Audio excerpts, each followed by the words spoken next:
बात यहाँ पर हो रही थी किसानों को लेकर, एजुकेशन सेक्टर को लेकर भी बहुत सारी उम्मीदें थी।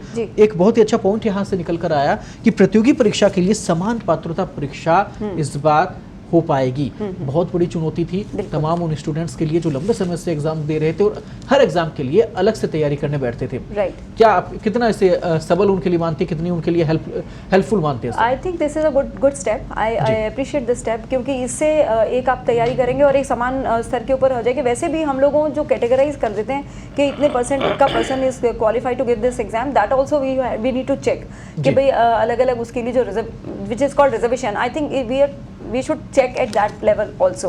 Apart from that, अगर एजुकेशन या स्किल डेवलपमेंट सेक्टर की बात करें तो कुछ नर्सिंग कॉलेजेस की घोषणा की गई है इस बजट में, जो कि बहुत अच्छा स्टेप है, क्योंकि आने वाले टाइम में हेल्थ केयर को लेके जो अभी अपने सीएम साहब का विजन है, which is a good step.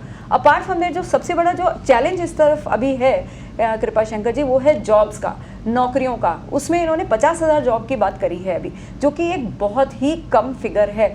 और नहीं, यह बड़ी विडंबना अलका जी ये भी है कि हजारों वैकेंसी ऐसी भी हैं जो अभी तक अटकी पड़ी हैं। लगभग 15-20 साल हो चुके हैं राजस्थान को तरसते हुए, यहाँ के युवाओं को, लेकिन वो वहीं के वहीं हैं, वो कवर नहीं हो पाती। लेकिन वो सरकारी नौकरियां हैं सब। आप, मैं प्राइवेट सेक्टर की भी बात कर रही हूँ, आप सिर्फ सरकारी नौकरी के भरोसे किसी भी स्टेट की इकोनॉमी को ग्रो नहीं कर सकते या बेरोजगारी को चेक नहीं कर सकते। हमको प्राइवेट सेक्टर की भी बात करनी है। तो जो SMEs, MSMEs या इंडस्ट्रीज हैं, उनको भी अगर सरकार की तरफ से कुछ पैकेजेस मिलते जिससे कि वो अपने यूनिट्स को रीस्टार्ट कर पाते या अपग्रेड कर पाते और उससे भी जो नौकरियां जनरेट होती, तो वो नौकरियों को चेक कर सकते हैं। ठीक है, एक प्रतिक्रिया आपसे चाहूंगा क्योंकि सीमित समय है। अलका जी, आप से शुरुआत करते हैं। एक प्रतिक्रिया मुझे कंक्लूड आप कीजिए कि आपके अकॉर्डिंग बजट में क्या कुछ होना चाहिए था, क्या कुछ है, क्या कुछ नहीं है, सीमित शब्दों में अगर मैं कहूँ तो budget overall looking very very good, अच्छा दिख रहा है, काफी विजन दिख रहा है। सिवाय 1-2 सेक्टर्स को, इसमें स्पोर्ट्स सेक्टर को कहीं कवर नहीं किया गया है, क्योंकि स्पोर्ट्स सेक्टर बुरी तरह से हिटेड था last year also. And then as far महिला सुरक्षा, जॉब, महिला सुरक्षा, जॉब, और इन 2-3 चीजों के ऊपर और काम करना बाकी। ठीक है, Mohana Kumar ji. I think the budget is growth oriented budget, and second thing, the government has taken into account the present crisis of the rural Rajasthan. They are going to provide employment, and farmers issues have been taken into account. But one thing I would like to add here, that the government has increased the number Narega days, 100 से 200 तक improve, they have increased it. But I would like to add that it is meant for disabled persons and a particular tribe category.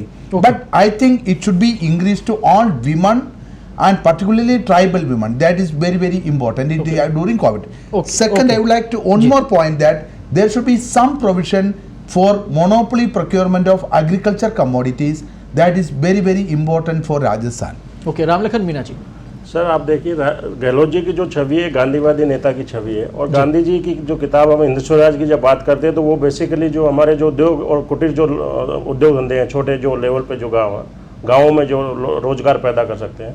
देखिए, सरकारी और जो आज का जो माहौल चल रहा है, चाहे वो प्राइवेट सेक्टर हो, चाहे वो गवर्नमेंट सेक्टर हो, चाहे दूसरे सेक्टर हो, वो सारे के सारे कितने भी हम जॉब क्रिएट कर ले, जब तक हम रूरल बेस्ड इकोनॉमी को जब तक स्ट्रेंथन नहीं करेंगे, जब तक उसको शक्ति नहीं देंगे, तब तक कितना भी अच्छा हम बजट ले लें, जड़ों तक जब तक हम नहीं जब तक जड़ों तक नहीं जाएंगे, जब तक हम उसको नहीं कर सकते। आनंद जी।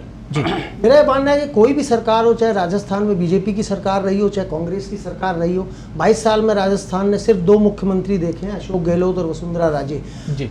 जो कोई भी सरकार को अपनी ताकत और कमजोरी को पहचानना होगा, हम किस चीज को फोकस करके हम रोजगार उपलब्ध करा सकते हैं।